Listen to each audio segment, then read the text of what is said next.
बाबा जी, सबसे पहले तो आप अपना परिचय दें और क्या समस्या है पूरी बात से अवगत कराएं। नमस्कार, बाबा राम केवल अंशनकारी, ग्राम महाबली। क्या समस्या है क्षेत्र की, जिस वजह से? समस्या ये है कि यहाँ की एक विकट समस्या है।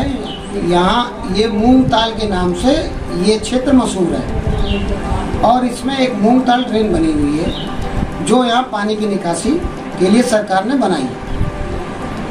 उसके बावजूद हर साल लाखों रुपए उस पर सफाई पे खर्च होते हैं कि पानी यहाँ ना भरे क्षेत्र में जल भराव ना हो, फसलें किसानों की बच जाएं। परंतु मैं देख रहा हूँ कि अभी भी मैंने देखा कि तमाम जल भराव हुआ पड़ा है और फसलें जो हैं वो किसान पानी में काट रहा है। तो ड्रेनिंग सिस्टम आज भी ठीक नहीं है और अगर कुछ सरकार ने उस पर पैसे भी लगाए हैं तो कुछ दबंग लोग उसको बंधा बना करके मछली पालन के लिए, अपने निजी स्वार्थों के लिए, सिद्धि के लिए उसको बंद करके और मछली पालन का व्यापार करते हैं जो पूर्ण रूप से अवैध है। हम लोगों ने कई बार शिकायत भी करी है। दरोगा जी भी अपने जो भी उन्होंने अपना ड्यूटी करनी थी वो करी और वहाँ से बंदा भी खुलवाया, लेकिन उसके बावजूद भी अब वहाँ कोई बैठा नहीं रह सकता। ये 30 किलोमीटर की ट्रेन है, बैठा नहीं रह सकता उस पर। तो जल भराव के कारण लोग फसलें काट रहे हैं पानी में, तो आधी से ज़्यादा फसल उनका नुकसान हो रहा है किसानों का। किसान वैसे ही तबाह है पहले से ही, उसको और तबाह ना हो इसके लिए सरकार इस पर ध्यान दे और संज्ञान ले कि कहाँ क्या दिक्कत आ रही है, जल भराव ना हो। जिन क्षेत्रों में जल निकासी हो सकती कम से कम उस पर तो देखें। दूसरी बात है सड़क की। मैं जितनी बार भी यहाँ आता हूँ मुझे उस सड़क का कभी मुझे बताया जाता है कि एस्टीमेट बन रहा है, कभी बताया जाता है लखनऊ चला गया है, कभी बताया जाता है कि इतने का पास हो गया, झूठी अफवाह। और उसको सोशल मीडिया पर वायरल किया जाता है कि ये पास होगा, ये पास हो गया। यहाँ के जो नकारा प्रतिनिधि हैं, जो विधायक और चाहे वो सांसद हो, चाहे विधायक हो, चाहे और एमएलसी वगैरह, ये जितने भी लोग हैं जिम्मेवार तो यही लोग हैं। इनको देखना चाहिए कि अपने क्षेत्र की समस्या क्या है। सड़क 17.1 किलोमीटर महाराजगंज सुखई की पुरवा से लेकर के और समरौता तक इतनी बदतर हालत है। पेट्रोल डीजल ज्यादा लगता है, गाड़ियों की टूट फूट ज्यादा होती है। जिसकी उम्र, जिस गाड़ी की उम्र 10 साल है वो 5 साल में कंडम हो जा रही है। और पेट्रोल डीजल तो लग ही रहा है, बच्चे चोट खा रहे हैं, महिलाएं गिर जाती हैं, उनको चोट लगती है। तो विकास की रफ्तार को शून्य कर दिया। इसी तरह मऊ से लेकर सिकंदरपुर नहर तक 3 किलोमीटर की सड़क है जो कि ये सब पीडब्ल्यूडी में आते हैं। पीडब्ल्यूडी या तो काम करने का इच्छुक नहीं है, 3 बार एस्टीमेट बनते हैं और वो पे खत्म हो जाते हैं। मुझे बड़ी गहरी पीड़ा है कि लोग चोट खाते हैं, अपना जान माल का नुकसान कर रहे हैं। फसलों को कैसे पहुंचाएंगे? जो फसलें अभी कट रही हैं ये यहाँ तो बिकेंगे नहीं।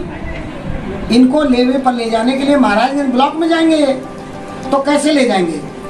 उधर पानी से मर गया, उधर सड़क से मरा। अगर रास्ते में किसी की ट्रैक्टर ट्रॉली खराब हो गई या रिक्शा खराब हो गया, तांगा खराब हो गया, तो कैसे जाए? तो किसानों की तो हर तरीके से दुर्दशा हो रही है। मेरी गुजारिश है सरकार से भी और प्रतिनिधियों से भी, देखो हमारा किसी से वैसे विरोध नहीं है, व्यक्तिगत कोई विरोध नहीं, लेकिन व्यवस्था के लिए हम एक गुहार लगा रहे हैं कि आप इसको करिए, और नहीं तो हम धरना प्रदर्शन के लिए बिल्कुल तैयार बैठे हैं। हम जल्द से जल्द 2-4 दिन में ही आपको डेट कंफर्म कर देंगे। अगर इस हफ्ते में काम नहीं हुआ या जो भी हमें इंफॉर्मेशन कोई नहीं दी गई, हमें संतुष्टिजनक जवाब नहीं मिला, तो हम धरना प्रदर्शन के लिए बिल्कुल तैयार बैठे हैं।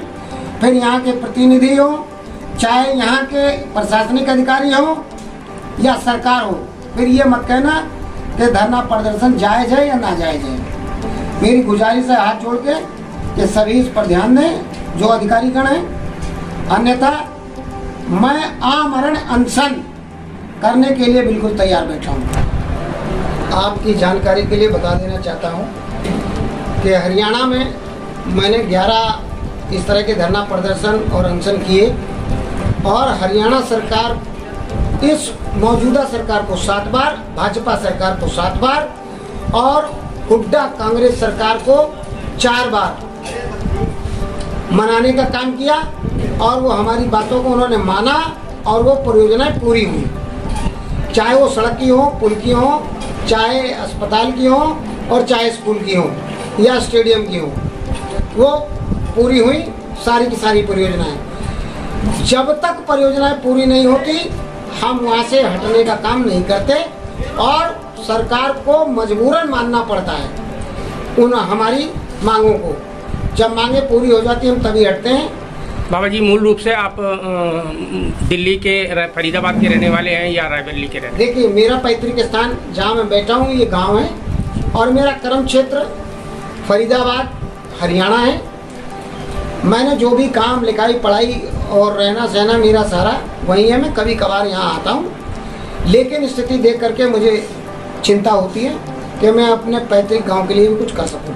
मौजूदा सरकार इस समय भाजपा की सरकार है, तो इसके कार्यकाल से आपके संतुष्ट है या नहीं है? नहीं, अब तो संतुष्ट नहीं है। मैंने इस सरकार के लिए 3 साल सरकार के साथ काम किया जी, ऐसी बात नहीं है। और संघ में भी काम किया, समरसता का दायित्व था मेरे पास फरीदाबाद का जी, मैंने उसमें भी काम किया। ऐसा नहीं है, जैसे जैसे अगर मुझे लगा कि धरातल पर काम नहीं हो रहा तो मुझे अलग हटना पड़ा। मेरी मजबूरी थी कि सरकार कोई भी हो, हमारा एक ही लक्ष्य है कि जन सुविधा और उनके लिए जो अधिकार और कर्तव्य हैं वो सुरक्षित रहें। मेरा मेन लक्ष्य ये है। Thank you. हमारे चैनल को सब्सक्राइब करें और वीडियो सबसे पहले अपने मोबाइल पर पाने के लिए बेल आइकन को दबाएं।